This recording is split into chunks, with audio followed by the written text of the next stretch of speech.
जय हिंद दोस्तों, आप सभी का हमारे यूट्यूब चैनल विद्यालय एजुकेशन में स्वागत है। मैं सचिन आज आप सभी के लिए बीपीएससी टीआरई 3.0 और टीआरई 4.0 जो आपके एग्जाम होने वाले हैं इसके लिए जो है बंगाल विभाजन और स्वदेशी आंदोलन के जितने भी क्वेश्चन बन सकते हैं ये सभी क्वेश्चन करवाएंगे। और ये सभी जो क्वेश्चन है ये प्रीवियस ईयर क्वेश्चन होंगे जो आपके विभिन्न एग्जाम्स में पूछे गए हैं बिहार के। चलिए शुरू करते हैं आज के इस क्लास पे और क्लास को अंत तक देखिएगा। यहाँ से आपको 100% क्वेश्चन आपके एग्जाम में देखने को मिलेगा। पहला क्वेश्चन है आज की क्लास का, प्रथम बार संघर्ष के तरीकों के रूप में स्वदेशी एवं बहिष्कार किसके दौरान अपनाए गए थे ये बताना है। तो स्वदेशी आंदोलन और बंगाल विभाजन आपका एक दूसरे से जुड़े हुए आंदोलन है। किसके दौरान अपनाए गए थे? होम रूल आंदोलन, साइमन कमीशन के भारत आगमन, बंगाल विभाजन, उपयुक्त में से एक से अधिक, उपयुक्त में से कोई नहीं। तो आप सभी को पता है जो स्वदेशी आंदोलन हुआ था ये बंगाल विभाजन के दौरान अपनाया गया था। सी ऑप्शन करेक्ट हो जाएगा। बंगाल का विभाजन 1905 में हुआ था। प्रथम बार संघर्ष के तरीकों के रूप में स्वदेशी एवं बहिष्कार बंगाल विभाजन के दौरान अपनाए गए और वर्ष 1905 में अविभाजित बंगाल प्रेसिडेंसी का विभाजन लॉर्ड कर्जन की सर्वाधिक आलोचनात्मक नीतियों में से एक था, जिसमें न केवल बंगाल में बल्कि पूरे भारत में व्यापक विरोध शुरू हो गया और इस घटना में जो है स्वतंत्रता आंदोलन को गति प्रदान की थी। अगला प्रश्न है क्वेश्चन नंबर 2। 1905 ईस्वी में सर्वेंट्स ऑफ इंडिया सोसाइटी की स्थापना किसके द्वारा किया गया था ये बताना है। ये बहुत इंपॉर्टेंट क्वेश्चन है। आपको जो है ये शायद टीआरई 2 में क्वेश्चन पूछा गया था। मैं सही से रिकॉल नहीं कर पा रहे हैं बट लेकिन ये शायद पूछा गया था 1905 में जो है सर्वेंट्स ऑफ इंडिया सोसाइटी है इसकी स्थापना किसके द्वारा की गई थी। तो वो थे आपके गोपाल कृष्ण गोखले। गोपाल कृष्ण गोखले जो है ये उन्होंने जो है सर्वेंट्स ऑफ इंडिया सोसाइटी की स्थापना की थी 1905 में। 1905 में सर्वेंट्स ऑफ इंडिया सोसाइटी की स्थापना कांग्रेस के उदारवादी नेता एवं महात्मा गांधी के राजनीतिक गुरु गोपाल कृष्ण गोखले द्वारा की गई थी और इसकी जो स्थापना है ये महाराष्ट्र के पुणे में हुई थी। आपसे अगर पूछ लेता है शहर का नाम याद रखिएगा, ये महाराष्ट्र के पुणे शहर में इसकी स्थापना होती है और इसका उद्देश्य जो था वो नौजवानों को सार्वजनिक जीवन के उद्देश्यों के लिए प्रशिक्षित करना था और इस सोसाइटी के जो सदस्य थे आजीवन देश सेवा करने का वचन लेते थे। जो भी इस सोसाइटी के सदस्य रहते थे वो पूरे जीवन इस देश की सेवा करने का वचन भी लेते थे। अगला प्रश्न है आपका क्वेश्चन नंबर 3। स्वतंत्रता आंदोलन के प्रथम चरण में अतिवादी भारतीय नेतृत्व द्वारा निम्नलिखित में से किसको समझा और संगठित किया गया ये बताना है। तो इन्होंने जो है बहिष्कार और स्वदेशी आंदोलन, इसका राइट आंसर हो जाएगा सी ऑप्शन। स्वतंत्रता आंदोलन जो है इसका जो प्रथम चरण था इसमें अतिवादी भारतीय नेतृत्व के द्वारा जो है बहिष्कार को और स्वदेशी आंदोलन को समझा और संगठित किया गया था। आप देख सकते हैं स्वतंत्रता आंदोलन का जो प्रथम चरण था ये 1885 से 1905 ईस्वी तक माना जाता है और इस चरण में अतिवादी भारतीय नेतृत्व द्वारा बहिष्कार व स्वदेशी आंदोलन जो 1905 ईस्वी में शुरू हुआ था इसको समझा और संगठित किया गया था। नेक्स्ट क्वेश्चन है क्वेश्चन नंबर 4। इस घटना के दौरान वंदे मातरम गीत एक धार्मिक मंत्र बना ये बताना है। तो वंदे मातरम जो गीत है ये बंगाल विभाजन के समय 1905 में, ये ऑप्शन करेक्ट हो जाएगा। बंगाल विभाजन 1905 के दौरान बंकिम चंद्र चटर्जी द्वारा लिखे गीत वंदे मातरम का लोगों ने पूरे देश में एकता एवं बंधुत्व का मंत्र बना लिया था तथा हड़ताल एवं घटना प्रदर्शन के दौरान यह गीत अत्यंत लोकप्रिय हो गया और संविधान द्वारा इस गीत को 24 जनवरी 1950 को राष्ट्रीय गीत के रूप में भी स्वीकार कर लिया गया था। नेक्स्ट क्वेश्चन है क्वेश्चन नंबर 5। बंगाल विभाजन के विषय में किसने कहा था कि विभाजन हमारे ऊपर बम की तरह गिरा? ये कथन कहने वाले थे सुरेंद्र नाथ बनर्जी जी। ये ऑप्शन राइट हो जाएगा। बंगाल विभाजन के समय सुरेंद्र नाथ बनर्जी ने कहा कि विभाजन हमारे ऊपर बम की तरह गिरा है और बंगाल विभाजन की घोषणा जुलाई 1905 में की गई थी। ये क्वेश्चन बहुत बार पूछा गया है कि बंगाल विभाजन की घोषणा कब हुई थी।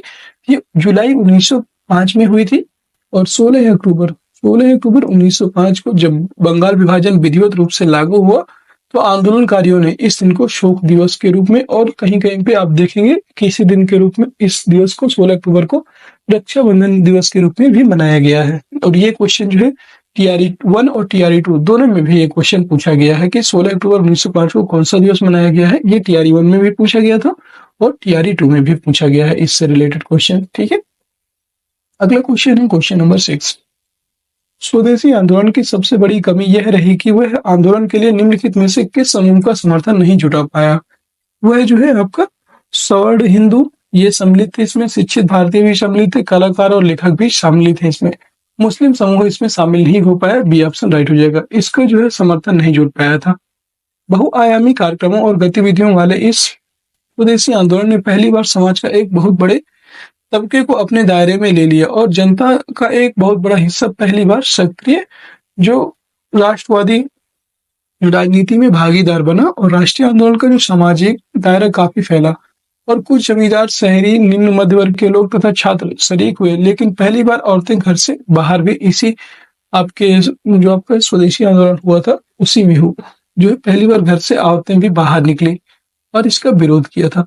प्रदर्शन में हिस्सा लेने लगी थी, धरने पर बैठने लगी थी और इस आंदोलन में किसान वर्ग विशेषकर जो निचले तबके के थे वो सम्मिलित नहीं हुए। लेकिन 12 साल इसका अपवाद माना जाता है। 12 साल जहां एक मुसलमानों का सवाल है तो स्वदेशी आंदोलन समाज के विभिन्न तबकों के कुछ मुसलमानों को ही अपने साथ ले सका, जबकि बहुसंख्यक मुसलमानों ने साथ नहीं दिया, विशेषकर खेतिहर मुसलमानों ने। और इसका प्रमुख कारण अंग्रेजी हुकूमत द्वारा मुसलमानों में सांप्रदायिकता का जहर घोलना था। इस वर्ग का समर्थन न प्राप्त करना ही स्वदेशी आंदोलन की सबसे बड़ी कमी थी। इसका जो स्रोत था भारत का स्वतंत्रता संघर्ष बिपिन चंद्र से लिया गया है, याद रखेगा। अगला क्वेश्चन है क्वेश्चन नंबर 7। स्वदेश बांधव समिति का संस्थापक कौन था? देखिए बीपीएससी एएओ में पूछा गया क्वेश्चन है। और स्वदेश जो बांधव समिति के संस्थापक थे वो थे अश्विनी कुमार दत्त। अश्विनी कुमार दत्त जी ने जो है स्वदेश बांधव समिति की स्थापना की थी, ये ऑप्शन करेक्ट हो जाएगा। बंगाल विभाजन की घटना के दौरान बंगाल में अश्विनी कुमार दत्त ने 6 अगस्त 1905 को स्वदेश बांधव समिति की स्थापना की थी और स्वदेशी जो वस्तुएं हैं उनकी खपत को बढ़ावा देने के लिए इस संगठन का गठन किया गया था। और दोस्तों जो क्वेश्चन अभी तक पूछा नहीं गया है उसकी और भी ज्यादा प्रबल संभावना हो जाती है कि वो जो है आपके नेक्स्ट एग्जाम में हूबहू पूछ लिया जाए। इसलिए आपको जो नए क्वेश्चन थोड़ा सा मिलते हैं जो अभी तक पूछे नहीं गए हैं उन पे और ज्यादा आप जोर दिया करें, क्योंकि होता क्या है कि पूछे तो मतलब रिपीट बहुत कम होते हैं। हाँ ये है कि जो रिपीट जो क्वेश्चन होते हैं पुराने आए हुए उनसे संबंधित क्वेश्चन जरूर बनते हैं, लेकिन जो नए क्वेश्चन है उनके भी आने की उतनी ही संभावना होती है। बस क्वेश्चन थोड़ा सा नया और उसके जो तरीका है क्वेश्चन का वो अच्छा होगा तो जरूर वो दोबारा से क्वेश्चन आपके एग्जाम में आ सकता है। क्वेश्चन नंबर 8 है आपको बंगाल विभाजन के प्रत्याघात के रूप में कौन सा आंदोलन शुरू हुआ था? इसमें जो बंगाल विभाजन जब हुआ था तो इसके प्रत्याघात के रूप में स्वदेशी आंदोलन शुरू हुआ था 1906 में। सी ऑप्शन करेक्ट हो जाएगा। बंगाल विभाजन का जो प्रस्ताव है दिसंबर 1903 में अंग्रेजों द्वारा रखा गया था और इस प्रस्ताव के विरुद्ध कई बैठकें हुई। बंगाल के नेता सुरेंद्रनाथ बनर्जी और पृथ्वीश चंद्र राय ने बंगाली हितवादी एवं संजीवनी जैसे अखबारों द्वारा विभाजन के प्रस्ताव की आलोचना की। इस विभाजन का मूल उद्देश्य जो था भारत की अखंडता को नष्ट करना था। बड़े पैमाने पर इस प्रस्ताव के विरोध के बावजूद लॉर्ड कर्जन ने जुलाई 1905 में बंगाल विभाजन की घोषणा कर दी और जिसके विरोध में स्वदेशी आंदोलन प्रारंभ हुआ। स्वदेशी आंदोलन का जो विचार था सर्वप्रथम कृष्ण कुमार मिश्र के समाचार पत्र संजीवनी में 1905 में प्रस्तुत किया गया था। ठीक है, अगला क्वेश्चन है क्वेश्चन नंबर 9। 1904 ईस्वी में देवघर में गोल्डन लीग की स्थापना ब्रिटिश का बहिष्कार और स्वदेशी आंदोलन की प्रगति के लिए की गई थी। ये जो है बिहार में की गई थी, याद रखिए 1904 ईस्वी में देवघर में गोल्डन लीग की स्थापना ब्रिटिश का बहिष्कार और स्वदेशी आंदोलन की प्रगति के लिए की गई। ये बिहार में की गई थी, डी ऑप्शन राइट हो जाएगा। 1904 ईस्वी में देवघर में गोल्डन लीग की स्थापना स्वदेशी जो विदेशी वस्तुओं के बहिष्कार और स्वदेशी आंदोलन को बढ़ाने के लिए की गई थी और इसकी स्थापना बिहार के देवघर जो अब कहाँ पे है, झारखंड में है, यहाँ पर इसकी स्थापना की गई थी। अगला प्रश्न है क्वेश्चन नंबर 10 और ये आप देख सकते हैं ये मॉडर्न हिस्ट्री की क्लास जो आपके एग्जाम में सबसे बेस्ट क्वेश्चन के लिए फेमस है ये सीरीज। ठीक है, आप देखेंगे जब आपके सारे क्वेश्चन कंप्लीट हो जाएंगे यहाँ से तो कोई भी क्वेश्चन में डाउट नहीं रहेगा और मैं एक बार कोशिश करूंगा कि इसको जो है पूरा एक बार से रिवाइज आपको जरूर करवाएंगे। जब रिवीजन क्लास चलेगी तो दो टॉपिक डेली करवाएंगे। अभी एक टॉपिक चल रहा है, लेकिन जब रिवीजन क्लास चलेगी तो हम लोग व्याख्या नहीं करेंगे, तो पूरी जो है 2 क्लास का मतलब 2 टॉपिक एक ही क्लास में रिवीजन के तौर पे करेंगे। ठीक है, और ये जो है मॉडर्न हिस्ट्री है, इसके बाद फिर मॉडर्न जियोग्राफी करेंगे और इस बार वर्ल्ड हिस्ट्री भी कंप्लीट करेंगे। याद रखिएगा वर्ल्ड हिस्ट्री की क्लास आपकी जो है जैसे मॉडर्न हिस्ट्री फिनिश होगी हम लोग वर्ल्ड हिस्ट्री पे चलेंगे और वर्ल्ड हिस्ट्री को कंप्लीट वर्ल्ड हिस्ट्री पूरी फ्रांसीसी क्रांति, इंग्लैंड की क्रांति और जर्मनी, ये सारी क्रांतियां विश्व युद्ध सभी को कवर करेंगे एक साथ। क्वेश्चन नंबर 10 है, इनमें से कौन अहरार आंदोलन से संबंधित नहीं थे? ये क्वेश्चन देखिए पूछा गया था अभी टीआरई 3 में, बीपीएससी टीआरई 3 में ये क्वेश्चन पूछा गया था। आप देख सकते हैं जिसने भी एग्जाम दिया होगा उन सभी को इसके बारे में पता है। ठीक है, अहरार आंदोलन के क्वेश्चन पूछा गया था। हसन इमाम, फिर है आपका पूछ रहे कौन इसमें संबंधित नहीं थे? मौलाना जफर अली खान, मजहरुल हक, हकीम अजमल खान, उपयुक्त में से कोई नहीं है एक से अधिक। ये तो जो है सभी, मौलाना जफर अली खान भी संबंधित थे, मजहरुल हक, हकीम अजमल खान, ये जो है सभी इनसे संबंधित है अहरार आंदोलन से। तो इसका जो राइट आंसर हो जाएगा ई हो जाएगा, उपयुक्त में से एक से अधिक। बंगाल के राष्ट्रवादी मुसलमानों द्वारा अहरार आंदोलन की जो शुरुआत है 1910 ईस्वी में की गई। इसके नेतृत्वकर्ता मौलाना मोहम्मद अली, हकीम अजमल खां, हसन इमाम, मौलाना जफर अली खां और मजहरुल हक थे। ठीक है, अगला प्रश्न क्वेश्चन नंबर 11, 1904 में किसने अभिनव भारत सोसाइटी को संगठित किया था? ये बताना है। तो अभिनव भारत जो सोसाइटी है इसके संगठन करते थे बीडी सावरकर, विनायक दामोदर सावरकर इनका पूरा नाम है, और इन्होंने जो है अभिनव भारत सोसाइटी को संगठित किया था। ये आपका बीपीएससी ऑडिटर प्री का क्वेश्चन है। विनायक दामोदर सावरकर के द्वारा 1904 ईस्वी में स्थापित मित्र मेला ये एक गुप्त जो सभा है अभिनव भारत में परिवर्तित हो गई थी। मित्र मेला जो थी इसको अभिनव भारत में परिवर्तित कर दिया गया था 1904 में, और अभिनव भारत की शाखाएं महाराष्ट्र के अलावा कर्नाटक और मध्य प्रदेश में भी स्थापित की गई। इस संस्था का वार्षिक जो सम्मेलन है गुप्त रूप से होता था, और अभिनव भारत में पांडुरंग महादेव वापट को रूसी क्रांतिकारियों से बम बनाने की कला सीखने के लिए पेरिस भेजा था। क्वेश्चन नंबर 12 है, बिहार कांग्रेस कमेटी के पहले अध्यक्ष कौन थे? इंपॉर्टेंट क्वेश्चन है ये। ठीक है, बिहार कांग्रेस जो कमेटी है इसके पहले अध्यक्ष के रूप में हसन इमाम थे। ठीक है, ये ऑप्शन करेक्ट हो जाएगा। 1909 ईस्वी में बिहार प्रदेश कमेटी कांग्रेस कमेटी की जो स्थापना है सोनपुर में की गई। इसका पहला संस्थापक अध्यक्ष हसन इमाम को बनाया गया था, और बॉम्बे 1918 में ही इन्हें अखिल भारतीय कांग्रेस के विशेष सत्र का भी अध्यक्ष चुना गया। क्वेश्चन नंबर 13 है, 1905 ईस्वी में विभाजन के पश्चात बंगाल एक प्रांत के रूप में पुनः एकीकृत हुआ था। तो जो है ये दोबारा बंगाल विभाजन को कब रद्द किया गया था? 1911 में। याद रखिएगा 1911 में इसको रद्द किया गया था। सी ऑप्शन राइट हो जाएगा। 16 अक्टूबर 1905 को बंगाल को दो हिस्सों में विभाजित कर दिया गया। पहले भाग में पूर्वी बंगाल तथा असम थे, जबकि दूसरे भाग में शेष बंगाल था। ब्रिटिश सम्राट जो चार्ल्स पंचम के स्वागत में आयोजित दिल्ली दरबार में 12 दिसंबर 1911, ये डेट बहुत इंपॉर्टेंट है, और सन भी देखिए यहाँ से एक क्वेश्चन पूछा गया था। मैं अभी आपको बताता हूँ, बीपीएससी टीआरई 3 में यहाँ से भी एक क्वेश्चन पूछा गया था, जो अगर देखिए ये क्लास हम लोगों की छूट गई थी। हालांकि क्वेश्चन हमने सही की इसमें बहुत सारे किए थे, लेकिन ये जो सीरीज थी ये सीरीज कंप्लीट नहीं हो पाई थी हम लोगों की। ठीक है, लेकिन इसके सारे क्वेश्चन हम लोगों ने करवाए थे, पहले भी सारे क्वेश्चन करवाए थे। आपको अगर देखिए आप हमारी पिछली क्लास देखिए तो उसमें सारे क्वेश्चन आपको जितने भी आपके एग्जाम में पूछे गए हैं उसका जो है 30 से 40% तो हमारी ही क्लास से आपको देखने को मिल जाएंगे।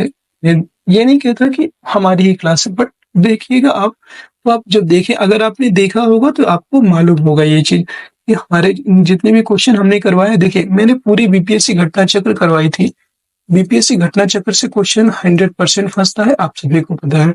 बीपीएससी घटना चक्र के क्वेश्चन जो है हूबहू बहुत सारे क्वेश्चन ऐसे थे जो फंसे हुए हैं। ठीक है, और दूसरी बात देखिए यहाँ से एक क्वेश्चन पूछा गया था, और इस बार पूछा गया था कि दिल्ली को राजधानी कब बनाया गया था। ये बीपीएससी टीआरई 3 में ये क्वेश्चन आया था, लेकिन ये जो है 12 दिसंबर 1911 को ही जॉर्ज पंचम के स्वागत में आयोजित दिल्ली दरबार में जो है मनाया गया था, याद रखिएगा। और इसी दिन जो है जॉर्ज पंचम का जो स्वागत हुआ था दिल्ली दरबार में 12 दिसंबर 1911 को सम्राट ने बंगाल विभाजन को रद्द घोषित कर दिया, और बंगाल का एकीकरण 1912 में संपन्न हुआ था। और आपसे पूछा था कि किसके मतलब कब किया था या किसने किया था, मतलब भारत को जो पहली राजधानी दिल्ली कलकत्ता से दिल्ली किसने बनाया था? तो ये जो है जॉर्ज पंचम ने बनाया था। ये क्वेश्चन आपके एग्जाम में पूछा हुआ था। क्वेश्चन नंबर 4 है, 1905 ईस्वी में बंगाल के विभाजन के समय भारत का वायसराय कौन था? तो जो वायसराय था Lord Curzon. D option correct हो जाएगा।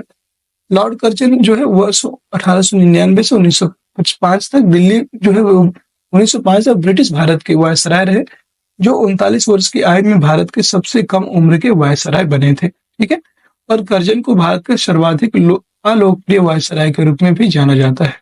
ठीक है, 15 नंबर प्रश्न है, भारतीय राष्ट्रीय कांग्रेस में विभाजन हुआ सूरत अधिवेशन में। तो सूरत अधिवेशन आपका 1907 में हुआ था और इसमें नरम दल और गरम दल दोनों आपस में बट गए थे। 26 दिसंबर 1907 को भारतीय राष्ट्रीय कांग्रेस का अधिवेशन सूरत में हुआ था जिसमें कांग्रेस विभाजित हो गई। इस अधिवेशन में नरम दल व गरम दल दोनों में अध्यक्ष पद के लिए मतभेद था। अंततः उदारवादी दल के जो नेता थे डॉक्टर रास बिहारी घोष ने अध्यक्षता की और 1916 ईस्वी में कांग्रेस के लखनऊ अधिवेशन जिसकी अध्यक्षता अंबिका चरण मजूमदार ने किया था, उसमें जो है पुनः दोनों दलों का आपस में विलय भी हो गया था, अर्थात दोनों दल जो है वापस में फिर से मिल गए थे। 1907 में इसका विभाजन होता है और 1916 में, मतलब 9 साल बाद पुनः जो है ये फिर आप सब आपस में मिल जाते हैं। ठीक है, अगला प्रश्न है 16 नंबर, बंगाल का विभाजन हुआ था। तो बंगाल का विभाजन अभी बताया था आपका 16 अक्टूबर 1905 को हुआ था। ठीक है, ये बात आप याद रखेंगे। इसका राइट आंसर हो जाएगा नन ऑफ दीज। इनमें से कोई नहीं। 15 अक्टूबर आप नहीं लगाएंगे, याद रखेंगे, और कोई होगा ही नहीं। ठीक है, 16 अक्टूबर इसका राइट आंसर है। बंगाल का विभाजन 16 अक्टूबर 1905 को प्रभावी हुआ था। याद है कि इस विभाजन की घोषणा लॉर्ड कर्जन ने 19 जुलाई 1905 में 2 प्रांतों पश्चिम बंगाल और बिहार, उड़ीसा सहित और पूरी बंगाल असम सहित के रूप में की थी। अतः उपयुक्त विकल्पों में से कोई भी सही नहीं है।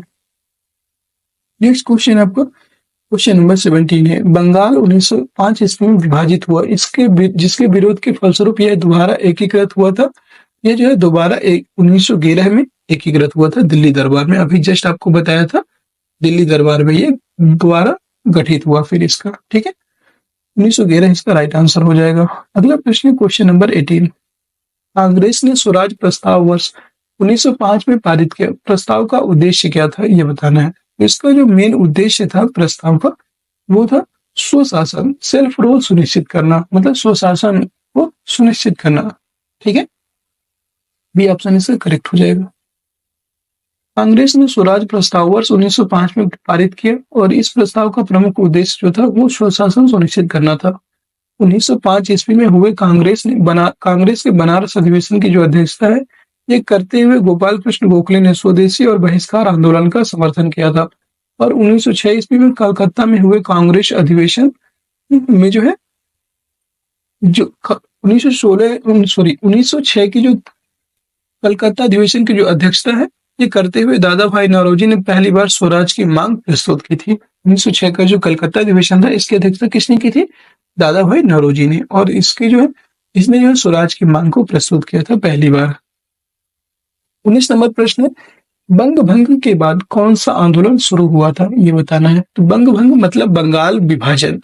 बंगाल विभाजन के बाद आपका स्वदेशी आंदोलन शुरू हुआ 1906 में। बी ऑप्शन करेक्ट हो जाएगा। ब्रिटिश संसद द्वारा 19 जुलाई 1905 को बंगाल के विभाजन के निर्णय की घोषणा की गई और 16 अक्टूबर 1905 को यह लागू किया गया। इसके विरोध में कांग्रेस के बनारस अधिवेशन की जो 1905 की जिसकी अध्यक्षता गोपाल कृष्ण गोखले ने की थी, इसमें जो है स्वदेशी और बहिष्कार आंदोलन का अनुमोदन किया गया और 1906 में स्वदेशी आंदोलन शुरू हुआ। 20 नंबर प्रश्न है कि भारत में स्वदेशी आंदोलन किस दौरान हुआ था। तो ये जो है आपका गांधी जी का चंपारण सत्याग्रह नहीं, बंगाल विभाजन के विरुद्ध आंदोलन, ये एकदम सही है। बी ऑप्शन करेक्ट हो जाएगा। ये देखिए क्वेश्चन बीपीएससी प्री 2017-18 में पूछा गया था, सीडीपीओ प्री में पूछा गया था। ऐसे ही क्वेश्चन जो है आपके एग्जाम में बार बार पूछे जाते हैं। ठीक है, और आप सभी को जो है क्लास को कंटिन्यू करना है और क्लास अगर आप सभी को पसंद आती है तो अब आप सभी कमेंट जरूर किया करें। कमेंट करने से क्या होता है कि हम लोगों को पता चलता है कि आप लोग को जो है क्लास से बेनिफिट हो रहा है। और आपके कोई भी कमेंट रहता है, सुझाव रहता है, तो हम सभी के कमेंट देखते हैं। जो लोग कमेंट करते हैं उनको पता भी है कि उनके सभी कमेंट्स का जो है हम जवाब देते हैं। ठीक है, और जो भी उसमें इम्प्रूवमेंट होता है वो करने की कोशिश करते हैं और कोशिश करते हैं कि आपके जो है एग्जाम को देखते हुए, देखिए मैंने आपका जो है बीपीएससी जो TRE 1, 2 और 3 सभी के जो क्वेश्चन है ना पीआरटी और जूनियर का देखा जाए, मैंने दोनों को सभी क्वेश्चन देखे हैं। अभी जो आपको 15 मार्च का TRE 3 का पेपर हुआ है उसके मैंने पीआरटी का भी पेपर देखा था, जूनियर का भी पेपर देखा था। मतलब सबको देख करके कि क्वेश्चन कहाँ से पूछ रहे हैं, उस चीज़ को लेकर के आज के क्वेश्चन करवाए जा रहे हैं। जो इस बार की सीरीज़ चल रही है, सबके पेपर को ध्यान में रख करके ये सारे क्वेश्चन करवाए जा रहे हैं। क्योंकि यहीं से जब क्वेश्चन पूछ रहा है, तो हमारे पास इतना टाइम नहीं है कि हम और भी अदर क्वेश्चन करें जहाँ से क्वेश्चन बनने की संभावना नहीं है। इसलिए भी ये क्लास इम्पोर्टेंट है। स्वदेशी आंदोलन देखिए, इसकी व्याख्या देख लीजिए, बहुत इंपॉर्टेंट है। स्वदेशी आंदोलन का जो जन्म है ब्रिटिश सरकार के द्वारा किए गए बंगाल विभाजन के विरोध स्वरूप हुआ था और 19 जुलाई 1905 ईस्वी को बंगाल विभाजन के निर्णय की घोषणा हुई, जिसके परिणाम स्वरूप 7 अगस्त 1905 ईस्वी को कलकत्ता में टाउन हॉल में स्वदेशी आंदोलन का जन्म हुआ। इसी बैठक में ऐतिहासिक बहिष्कार प्रस्ताव स्वीकृत हुआ। 16 अक्टूबर 1905 ईस्वी को बंगाल विभाजन की घोषणा के साथ ही विभाजन प्रभावी हो गया और इसे बंगभंग विरोधी आंदोलन के नाम से भी जाना जाता है। आंदोलनकारियों ने यह दिन शोक दिवस के रूप में मनाया गया और रविन्द्रनाथ टैगोर के सुझाव पर संपूर्ण बंगाल में इस दिन को राखी दिवस या रक्षाबंधन के रूप में मनाया गया और इसी दिन सुरेंद्रनाथ बनर्जी एवं आनंद मोहन बोस ने एक विशाल जनसभा को संबोधित किया, जो शीघ्र ही यह विरोध प्रदर्शन बंगाल से निकलकर भारत के अन्य भागों में फैल गया। पूना एवं बंबई में इस आंदोलन का जो नेतृत्व है वो बाल गंगाधर तिलक ने किया, जबकि पंजाब में लाला लाजपत राय एवं अजीत सिंह ने, दिल्ली में सैयद हैदर रजा एवं मद्रास में चिदम्बरम पिल्लई ने इसे नेतृत्व किया था। आपसे यह क्वेश्चन पूछ सकता है कि जो है इसका बंबई में किसने इसको मतलब बंबई में इसका विरोध किसने किया था, ऐसे क्वेश्चन पूछ सकता है। देखिए, जब आप आयोग को क्वेश्चन थोड़ा सा कठिन बनाना होगा ना, तो वो ऐसे ही क्वेश्चन पूछेगा। ये भी पूछ सकते हैं कि दिल्ली में जो है आपका जो बंगाल विभाजन है इसका विरोध दिल्ली में किसने किया था, तो ये सैयद हैदर रजा, ऐसे आपको याद रखना है। मद्रास में चिदम्बरम पिल्लई ने इसका नेतृत्व किया था। अगला क्वेश्चन है क्वेश्चन नंबर 21। बंगाल विभाजन की घोषणा हुई थी, तो अभी बताया था आपको 19 जुलाई 1905 ईस्वी में, ये ऑप्शन राइट हो जाएगा। और उम्मीद है कि आपकी क्लास कंप्लीट होने के बाद आप सभी बताइएगा कि आपके सारे क्वेश्चन जितने भी अभी क्लास में हुए हैं सारे क्वेश्चन रट जाएंगे, ये हमारा वादा है। ठीक है, ऐसे क्लास करवाना इसलिए करवाते हैं ताकि पूरा जो है क्वेश्चन जितने हम लोग पढ़ते हैं सारे याद हो जाए। ऐसे कतई नहीं पढ़ेंगे कि हमें दोबारा से रटना पड़े उन्हें। बंगाल विभाजन की घोषणा 19 जुलाई 1905 में की गई और विभाजन के समय बंगाल में बिहार, उड़ीसा तथा बांग्लादेश शामिल थे। 1874 ईस्वी में असम बंगाल से अलग हो गया और एक लेफ्टिनेंट गवर्नर इतने बड़े प्रांत को कुशल प्रशासन दे पाने में असमर्थ था। इसलिए यद्यपि तत्कालीन गवर्नर जनरल लॉर्ड कर्जन ने बंगाल विभाजन का प्रमुख कारण प्रशासनिक असुविधा बताया था, परंतु वास्तविक कारण प्रशासनिक नहीं बल्कि राजनीतिक था। ये भी आप याद रखें। ठीक है, और आप सभी को पता है जब आप क्वेश्चन करते हैं ना, तो आपको उस क्वेश्चन के बारे में ही पूरी नॉलेज होनी चाहिए। आप अदर क्वेश्चन मत देखा करिए एक बार में। ठीक है, बहुत लोग होते हैं एक ही क्वेश्चन में बहुत सारे क्वेश्चन करने की कोशिश करते हैं, लेकिन जो क्वेश्चन का मूल क्वेश्चन होता है ना, वो फिर आपको कम याद रहता है। 22 नंबर प्रश्न है, भारतीय राष्ट्रीय कांग्रेस में विभाजन हुआ सूरत अधिवेशन में, तो सूरत अधिवेशन 1907 में हुआ था, बी ऑप्शन राइट हो जाएगा।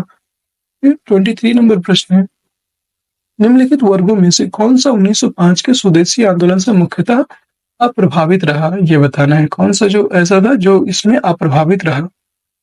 इसमें जो है महिलाएं इसमें अप्रभावित रही नहीं, महिलाएं तो इसमें प्रभावित थी। ठीक है, कृषक इसमें अप्रभावित रहा, एकदम सही है। फिर मुसलमान भी इसमें अप्रभावित रहा, बुद्धिजीवी इसमें भाग लिए थे। तो ए और 1 और 4 तो इसमें प्रभावित थे, ये प्रभावित नहीं था। ठीक है, कृषक और मुसलमान, 2 और 3 सही हो जाएगा। नेक्स्ट क्वेश्चन आप अभी इसके बारे में बता चुके हैं। ठीक है, आप सभी के लिए एक क्वेश्चन है जिसका आंसर आप सब लोग जो है कमेंट बॉक्स में कमेंट कीजिएगा। ठीक है, भारत की राजधानी कलकत्ता से दिल्ली कब बदली गई, और यही क्वेश्चन आपको बीपीएससी टीआरई 3 में क्वेश्चन पूछा गया था। देख लीजिए, सेम टू सेम क्वेश्चन, मतलब सेम टू सेम क्वेश्चन कहने का मतलब कि उसमें पूछा था कि कब, इसमें है कब बदली गई, और उसमें पूछा था आपका टीआरई 3 में कि किसके द्वारा बदली गई थी। ये था सिर्फ चेंजेस। ये आपको 1912 ईस्वी में, 1916 में, 1920 में, 1908 में। ठीक है, इसका आंसर जो है सभी लोग कमेंट बॉक्स में कमेंट कीजिएगा। और क्लास कैसी लगी इसके लिए भी आप सभी लोग जो है बताइएगा कि आप सभी को क्लास कैसी लगी। ठीक है, और कौन कौन से टॉपिक हैं आपके दिमाग में कि आपको और कौन से टॉपिक से क्वेश्चन बन सकते हैं, ये भी आप कमेंट बॉक्स में कमेंट कर सकते हैं। अगर आप सभी को क्लास पसंद आई है तो सभी लोग जो है एक बार क्लास को लाइक कर दीजिए, शेयर कर दीजिए सभी लोग, और चैनल में नए हैं तो चैनल को सब्सक्राइब कर लीजिए और बेल आइकॉन को भी दबा लीजिएगा, जिससे कि आप सभी को टाइम पर नोटिफिकेशन क्लास का मिलता रहे। ठीक है, सभी लोग जो है टेलीग्राम चैनल को जरूर ज्वाइन कर लीजिएगा, जिसका जो लिंक है वो वीडियो के डिस्क्रिप्शन में मिल जाएगा। यहाँ से आप जो है डायरेक्ट ज्वाइन कर सकते हैं टेलीग्राम चैनल को। वहां से आपको क्लास के बारे में और जितने भी जो है इम्पोर्टेंट पीडीएफ्स होती हैं उन सभी के लिए भी आपको वहां पे मिल जाती है, अवेलेबल करवा देते हैं। ठीक है, तो मिलते हैं किसी नेक्स्ट वीडियो में, तब तक के लिए जय हिंद जय भारत।